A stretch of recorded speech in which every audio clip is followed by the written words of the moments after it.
Have you ever hidden your success or maybe the achievements of your children from friends and family, knowing that they will simply try and cut you down to size? Or maybe do friends, family and colleagues ever put you down or shut you out of their lives through jealousy of your success?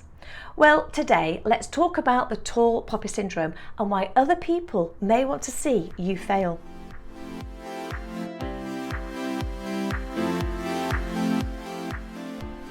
If you're new to my channel, I'm Sue Blackhurst and I bring the world of social psychology into everyday language.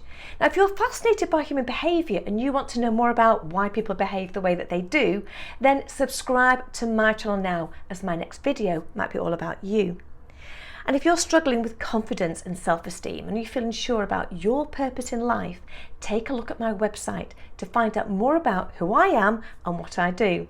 And now has to be the most perfect time to download my free book, How to Reframe Self-Critical Thoughts. The links are in the description box below.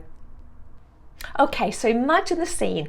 You're looking out over the most beautiful field full of poppies and they're all glowing in the sunshine. But there in the middle is that one poppy that has grown above all the others and stands taller than all the rest. Now there's hundreds of poppies in the field, but your eyes are only drawn to the tallest poppy. Now, go with me on this, because what do you think the other poppies think and feel about this tall poppy? Do they all look at that one singular poppy that stands head and shoulders above all the others and encourage it to grow even taller and stronger? Or do they want to simply cut it back down to size? Tall poppy syndrome is that same set of emotions, but it's with people, because it's when that one person stands out in a crowd, making those around them feel that they want to, bring them back down to size.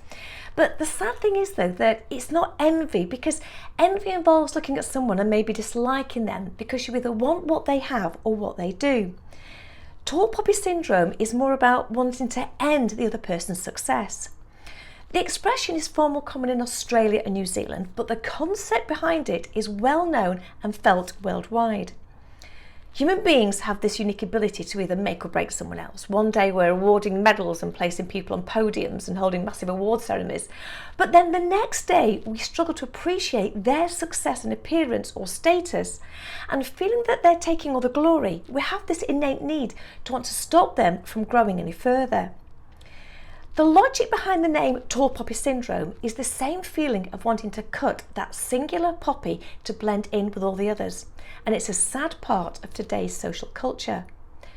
Whether at school, college or in work, there's this real mixed view of success. School pupils want to do well, but getting the top award for grades isn't anywhere near as cool as the one who gets the medal on sports day. And we're surrounded by examples of tall poppy syndrome all over social media, because people like and comment on the pages of people that they don't feel threatened by. But the same or similar photo or comment from someone seen as competition evokes this tall poppy syndrome, meaning that they don't acknowledge the post, as in the back of their mind there's this tiny voice saying, who do they think they are? Schools and workplaces are always creating and giving out awards for everything, from good behaviour to good work. But the recipients feel that they're not allowed to celebrate in style because they're in fear of being mocked by others and therefore isolated. But in our daily lives, we're all trying to do better and stand out from the crowd. But in the back of our minds, we all know that there are repercussions to being successful. Well, the tall poppy syndrome creates two distinct consequences. The first being the natural tendency for people not to allow others to stand out from the crowd by criticising what they do and almost rubbishing their talent and achievements. Because if we stop them from growing, they will never be able to make us look smaller. And the second consequence is that it teaches people to be afraid of standing out, as it places them in the firing line for rejection and being ostracised from friends and colleagues. So what do they do? Well, those who lack the confidence to challenge the social norm will keep a low profile and they'll probably end up giving up. And those who do have the confidence will, as Susan Jeffers' quote says, feel the fear and do it anyway. Sadly, the workplace has become a toxic environment due to the behaviour of, let's call them the poppy cutters. And studies have been conducted that show that the psychological health of women in the workplace, who are deemed to be the tallest poppy, is being negatively affected by interactions with both superiors and colleagues. As these successful women experience, some form of hostility, they feel they are being cut down due simply to their success and achievements. It's also been found that tall poppy syndrome in the workplace leads to withdrawal, mental breakdown, self-doubt, depression, insomnia, anxiety and overeating, amongst many other mental health issues. But the good news is that HR professionals are now beginning to look at how tall poppy syndrome affects employee mental health, satisfaction and retention. When people mock you, we do tend to take it personally and to heart, and we judge ourselves negatively. But in reality, the issue at play is not actually criticism, it's all about projection.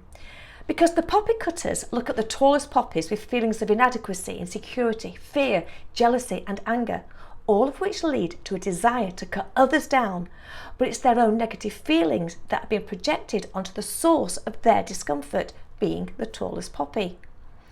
The syndrome, however, only flows in one direction because the tall poppies have no intent or desire to make anyone else feel inferior.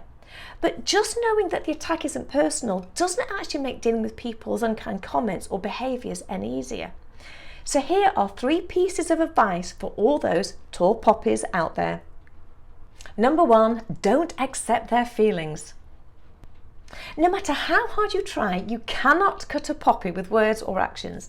So remember that others are trying to cut you down with all the things that cannot touch or harm you. Think of it this way: if someone tries to give you a box full of bad things, why would you ever accept it? You not only don't want it, you don't actually deserve it. And if you don't accept the box, it remains the property of the person who filled it.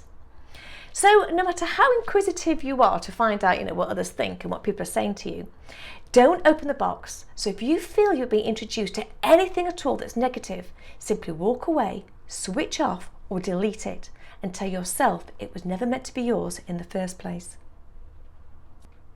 Number 2, do what makes you happy. If every person stopped at the point where someone tried to cut them down, the world wouldn't have half the businesses or brands that we have today.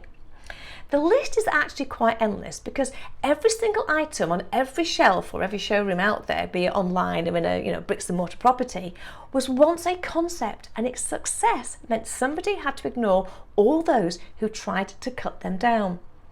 So you need to carry on and do what you want to do. And as long as you're not hurting anybody else, listen to those who offer genuine support, but be proud of your achievements regardless of what other people may think or how it makes them feel. And number 3, don't waste time fighting back. Your energy is a finite resource, and when it comes to haters, critics and toxic people, most of the time it's just not worth your time and effort to fight back, argue or even try and defend yourself. Because your time is far better spent just getting on with the business of being you and creating your great and amazing work in the world. Because the way others react or perceive you and your accomplishments is actually beyond your control. So remember that the tall poppy cannot hide. So embrace who you are, what you have achieved, and don't look back on those trying to cut you down. You need to look up at those who have grown taller and see how much further you can personally grow. So are you one of the men and women who say that they've lost a sense of purpose and confidence because they fear failure, when in fact the majority of women have lost who they are because they fear success? Self-confidence is knowing that you can cope with whatever or whoever you are facing with the ability to control your own thoughts and emotions. There are ways to change and find the confidence to not only be successful but also to be happy, and there is no better time to invest in yourself than now. So if you'd like to work personally with me on my 9-week transformation program, then read the testimonials in the link in the description box below, and then book a live call with me to find out what you will be able to achieve this year. I know so many names but not faces, so I really do hope that we can work together very soon. Thank you so much again for watching. Don't forget to like, comment and share, and if you haven't already subscribed, why not? Do it now. Do take care, and I will see you all next time.